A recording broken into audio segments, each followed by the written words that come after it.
Welcome, everyone, to another episode of Indie Reads Aloud. I love doing this program. It's especially fun when I get to meet new authors from places where I don't actually get to travel to. And I get to just broaden my reading horizons and my friendship base, which is always a good time. Today, I'm meeting a new to me author, Jan Mao Hill, who is going to read from her book Rock, which is part of a YA urban fantasy series. Welcome to the program, Jan. Thank you so much. It's a pleasure. I'm so glad you're here. You're all the way in New Orleans, right? Yes, right. hmm That's super fun. I know a couple of authors that live in that area. Someday I'm going to make it down there for a book festival. It's great. Yeah. So welcome and enjoy. It's a foodie fun town and we love tourism. I love tourism. Jan was born and raised in New Orleans, Louisiana. Her career was in advertising and corporate marketing before transitioning to become a full-time writer. She lived for decades in the beautiful Pacific Northwest, which inspired the setting for her first book. I was born in Seattle, Oh, and I I still live have there. family out there. I So lived there for a long period of time, over 25 years. I Yeah. love it out there. It's so beautiful. It's just so So green gorgeous. all the time. Smells so good. Yeah.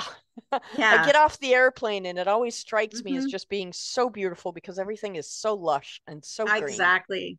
And Snoqualmie Falls is one of my favorite places on the planet. Fabulous. Yeah. Mm.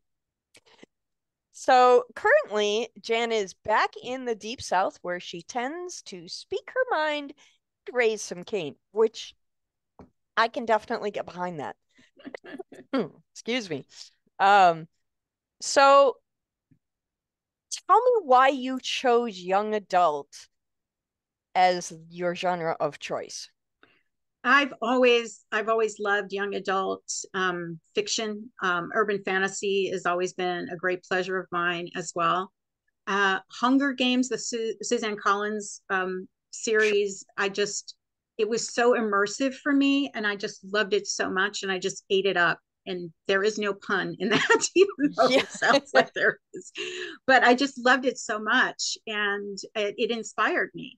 And I wanted to write something like that. I kind of had a little idea in my head, and like I said, I was inspired by the Pacific Northwest, and I just wanted to get my vision on paper. And it took me 4 books to do it, but I did it. Yeah. That's always fun. 4 books is good. 4 books is good. Yeah. Tell me a little bit about the world you've created. So it's set in a alternate United States. And I do try to move my characters around a bit across the US and go to different cities that I travel to and I know a little bit about. It is about a young adult female. Her name is Samara Yancy. She's 17. She turns 18 in the series. She has a fraternal twin named Mia. And they live in one of the what was considered a former slave encampment in the Pacific Northwest, aka the Rock. And so there are haves and have nots. The haves have magic, which is really the only form of fantasy, if you would, in my book. Okay. And the Okay. have nots are considered nulls and they have no magic. And she is lumped in with the nulls because she has nothing. She has no magical ability. They are predominantly there are guardians, aka like their police battalion, and that is what she has been in training to be since she turned 15. So Wow.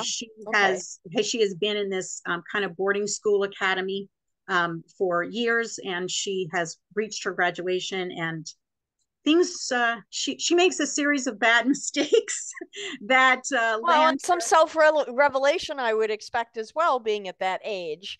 right. So would you consider this series dystopian then? It's not dystopian in my mind. Dystopian is kind of like post-apocalyptic kind of Mm-hmm. thing, and it's really not. It's simply Okay. it's a class society though. So even within the magic people, which are mages in my world, the more powerful people have more power, and the lesser people with the lesser abilities are kind of kicked to the curb. Got it. So Okay. yeah, there was a great war that kind of screwed everything over and shifted everything around. But now things are more or less harmonious. Awesome. I am really excited about this series. It just sounds like a fantastic bunch of stories. And I can always use four more books for my TBR. I mean, why not? The Why only not? thing, yeah, I use martial arts weapons. I don't have any guns.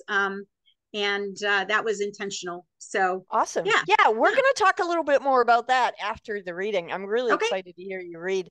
When you are ready, please take the microphone and read aloud. absolutely. This is Rock. I'm going to start at chapter 5 to give you guys an overview of kind of my world. So, here we go. I watched the front door of the roadhouse like a hawk does a mouse. Waiting is not a strength of mine. One of my dad's favorite lines is, Samara, why don't you grow some patience? He's right. I prefer action to sitting around. We decided to park the car, which my parents gave Mia and me for our 17th birthday, in a lot nearby. In the eyes of the Rock, we are adults. We may vote, drink, and enter the workforce, contributing to the overall prosperity of our city state. My parents have asked us to wait until we turn 18 before getting seriously romantic with anyone, which will not be a problem for me, but for Mia, it may be challenging. My sister, who for years said she hates PDA, is now practically superglued to Roy in a dimly lit booth in the back of the establishment. Last I looked, they were happily canoodling while I wait up front for my potential new boss to arrive. Their relationship is still fresh and a little odd to me, though I support it. Roy is from the eastern part of the Rock. It's all high desert there, filled with farming and fruit trees. Going to the big city to become a guardian was a foreign concept to his folks, but they supported him as best they could.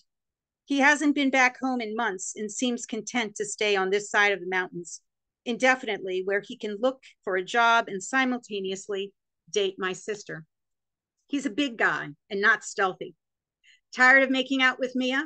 I ask without turning around so he knows his attempt on sneaking up on me is futile.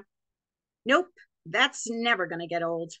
His voice radiates happiness, and I smile reflexively. Just making my way to the bar to get us a few drinks. The service here is super slow. Truth. There are so many bodies crammed in here. I'm rethinking my decision of wearing this heavy sweater I borrowed from Mia. It's dark gray, stylish, and goes nicely with my black jeans and low-heeled boots, but it's so thick I'm feeling claustrophobic. Underneath it is a camisole, which may send the wrong message if that's all I'm wearing when my client and I first meet. For the 15th time, I scan the room on the off chance my potential client has snuck in unnoticed. Not surprisingly, as close as we are to the southern border of the Rock, the roadhouse is swarming with guardians, some getting off work, still in their border patrol uniforms, others eating before their shift. Bottom line, there is an abundance of overly muscled people with face and neck tattoos. There are a few companions here as well, elegant peacocks mixing with the locals and visitors. The decor of the place is early industrial scrap heap. Old photos grace the walls that surround the cavernous space. A circular bar carved from a fallen oak old growth tree takes up the front third of the ground floor. There are no bar stools, as the staff churns out beverages like an assembly line, and patrons are encouraged to move along once served. Tall tables are bolted to the floor 20 yards away from the bar, offering a natural gathering place for those who come to meet friends or hook up. There's a cabaret style stage at the other end of the bar, indicating that besides cheap booze and food, the Roadhouse offers entertainment of some sort. The curtains are drawn and the stage isn't lit, so either today isn't a day of performance or the show starts much later. Roy scratches the fragile scab covering his new tattoo of a 3-section staff on the nape of his neck. I haven't gotten a tattoo of my side blades yet. It feels weird getting one before officially graduating. Tattoos were once the mark of slaves, but after winning our freedom, getting one became a null tradition. Companion tats are usually hearts strategically placed on their torso. Mom and dad each have 2 big hearts and 2 smaller ones on their chests, representing our family. Guardians get tattoos of their favorite weapon on their neck or face. It's my experience that those who opt for the facial tattoo are more hardcore. Others place theirs wherever they want. Mia, in solidarity with me, is waiting to get hers, a unicorn with a glittery horn.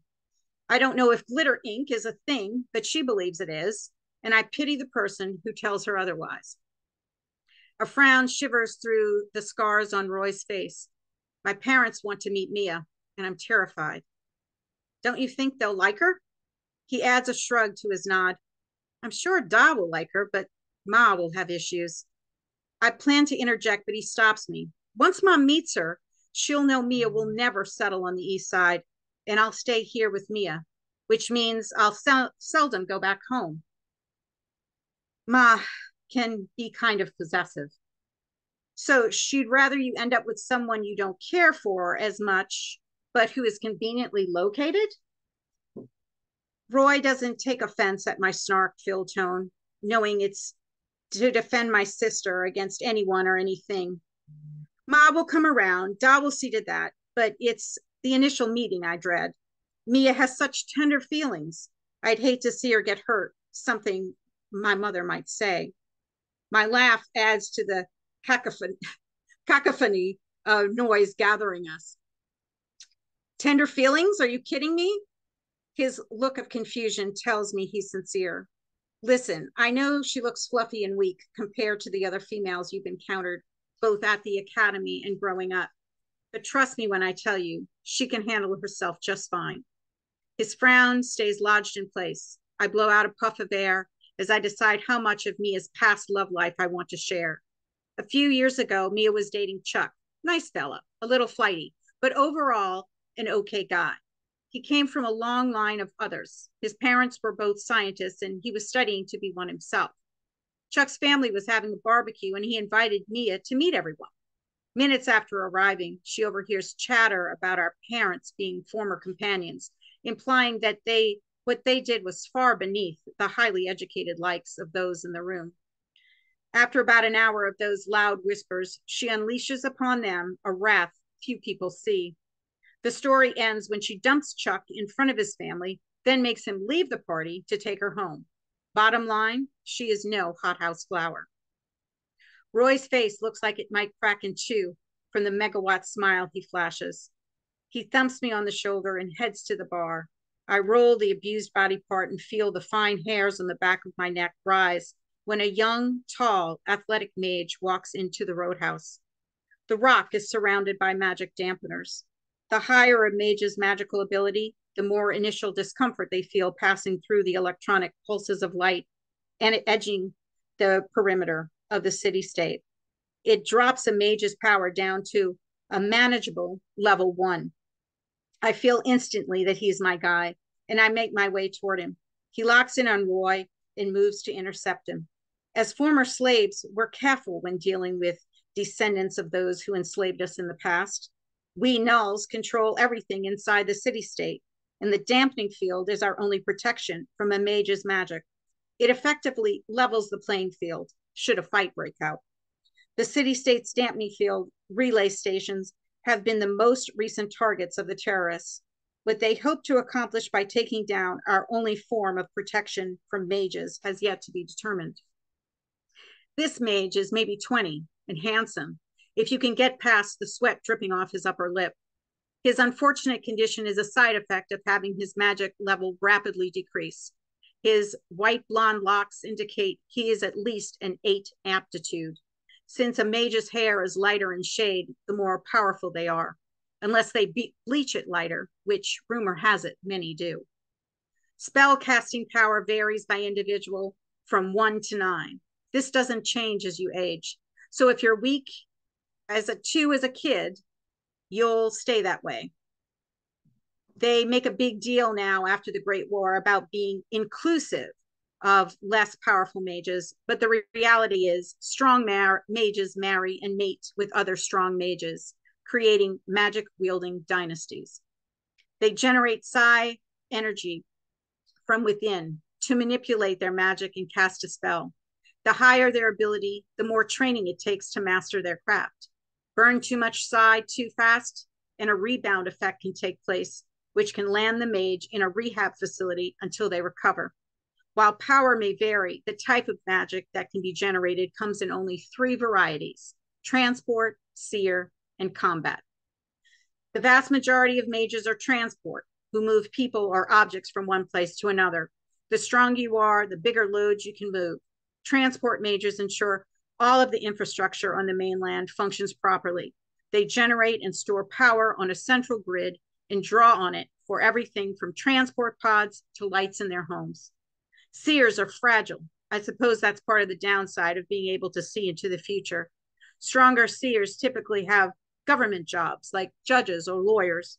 They are forbidden to work as financial analysts. A fun fact I learned from my dad, and represent about 10% of the total mage population. Then there are combat mages, who are natural fighters and at level 7 or greater can manifest a death spell. The psi burn for that spell can be dangerous to the mage who wields it, as well as to and it, as well as to the one it bounds upon. An additional 3 years of training is mandatory for upper level combat mages. Many choose private security as a career path. Because he's still sweating, I'd peg him as a super strong mage. The note he sent me said little besides the date and time of our meeting, and that he'd pay for me for the initial meet, even if I chose not to take the job. Roy's at the bar picking up his drink order when the mage taps him on the shoulder. Roy makes him repeat his query before shaking his head and pointing toward me with a drink-filled hand. The mage turns and forges a path in my direction. Very cool. Thank you so much for that. That's a wonderful introduction into your world, and I'm really intrigued to see what happens next with that character. Um, as a writer myself, I'm really curious about what what made you decide to write this first person rather than third person omniscient? Um, Was that because a natural choice or was that a conscious choice? it was a natural choice, actually. I tried to do third person and I struggled so horribly with it.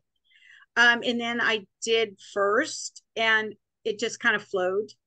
And I felt that as to understand the mind of a 17, almost 18-year-old, you really kind of had to be in her brain. You know, you Sure. had to understand the what looks as an adult as a bad choice to a 17-year-old was actually smart. Right, right, exactly. Um, so one of the other things that I'm, as I say, I'm a recovering 6-year-old, which means I love it when people read aloud, but I'm also really curious about the writing process. And it occurred to me as I was listening to you read that I haven't asked this question of an author in a while. We generally have two camps, pantsers or plotters, and we generally have two additional camps within those who are standalones and series authors. So I'm curious to hear what two camps you fall into. I know you're a series author because of all the wonderful covers you have in your background. Are you a pantser or a plotter? What's your approach to craft? I am a pantser. I do an outline, but it's a rough outline. And what I tend to do first is the book blurb. I might change it. Mm-hmm. I might tweak it as I kind of write it. But because it is first person that I'm writing, I kind of let the character guide the way. And I also, because I'm cruel, I put my characters in situations that seem untenable, and then I have to figure out how they would get out of it, not using extraordinary measures, just really using their wit, Sure. and their tenacity and their street smarts, however many or few that they have of those. Right, right. Being teenagers. Right. Yeah, yeah. So is there a subplot character that travels from book one to book four that you particularly enjoyed writing? I have three characters that are in every single book. And I've actually four. Lauren is her love interest, which is the mage who comes in this story. Mia is her sister.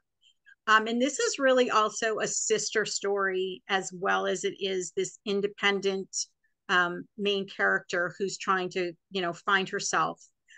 She is often feels obligated by family, but she loves her family, and her family is very supportive of her. And so family is a key element. She is betrayed often in my books by many people. And You're so mean. yeah, I know, I'm so cruel. I'm so cruel. And so she's betrayed often, and the person she can always knows has her back is her sister. Okay. And so her sister is, her polar opposite in many, many ways, physical looks, personality, and stuff. And as the books, it's a 4-book series, and so as she progresses, she becomes more like the sister, and the sister becomes more like her. Nice. Until there's an overlap. Yeah, and I knew from the get-go that this was going to be a series, and so I knew that they were going to be together in this series. So, so what was it that made you know it was a series? What did you started out knowing? Okay, I'm going to do 4 books, or did you I, just know that the story was so big that eventually you'd have to break it up? Which I way did really that go for started you? with 3. I started the idea that this was going to be a trilogy, rock, paper, scissors, because it's like, oh, okay, that's cool. Yeah, yeah. And it's action, it's an action oriented, and it is kind of a game as well, so I figured, Okay. okay, all of those things play into together. And the idea is that I started writing it and knowing that it was going to be a trilogy, and when I finished book 1, I'm like, I think I need a 4th book. And when I Hmm. went to the rock paper scissors website, which there actually is one that Okay. has game rules, etc., there is a 4th move, and it is called shoot in some areas of the world, and it is called throw in other areas of the world. Because I don't have guns in my stuff, I didn't want it to be confusing, so I Sure. chose throw. Awesome. So there is legitimately a 4th move in rock paper scissors. Who knew? Who knew? Um, I I didn't. know, right? So, but there is. So I said, well, okay, I'll make that kismet, and so I'll just make it. I'll make it throw. But to go back to your previous question about favorite character, I have one character who is his name is Bo. It's also my giveaway. My free backstory on him is my giveaway if you sign up on my website for my newsletter and stuff. Okay. Okay. And he is my comic foil, so all the this he gets injured in every book, and so my mom's big joke is, what have you done to Bo in this book, right? Yeah. So I mean, yeah, he How falls are down you cliffs. injuring him Yes, today? exactly. He falls down cliffs, he gets beat up, he's always like, he takes the brunt of pretty much everything. And so, but he does, and he's also my comedic foil, which I think, you need to have characters if you're going to do a long run series. And 4 isn't long run, but I mean, it's longer than Sure, like a sure. standalone. You need to have distinctive voices. And Yes. so I made kind of a mental note. I knew who my main character was, and I knew she was like Scrappy Doo, and she was a little bit snarky, and she was sarcastic, and she looked at the world, a certain way. And I made her sister kind of fluffy and girly girl, and you know that, and then my comedic foil, and then Lauren was just the love interest. And so, but they each have a very distinctive voice. So if by book 2, if a character said something, even if I didn't have a tag on them as to who said it, a reader would know. A Got reader it. would know Okay. that this was said by, oh, that's Bo, because he's Yeah, always because they're saying, so distinctive in mm-hmm, characteristic. That's awesome. What a great way to get really entrenched in this, for lack of a better word, clique, right? right. I mean, they're young adults, so you get to be part of that clique. You get to be part of their inner circle, and that's a really cool way to read through a series. I am so excited to have met you. I'm so glad that you came on the program, I'm and so I grateful hope to you're be going to here. come back and read from the other 3 Yes, books. I would love to, because they're all out. So I have paperbacks of all of them I can read from now. So that's awesome. Fantastic. Yes. I would love to have you back. Thank you so much for your time in reading today. Thank you for having me, and I appreciate you having this program so that authors like myself can get on and spread our word. Thank you so much.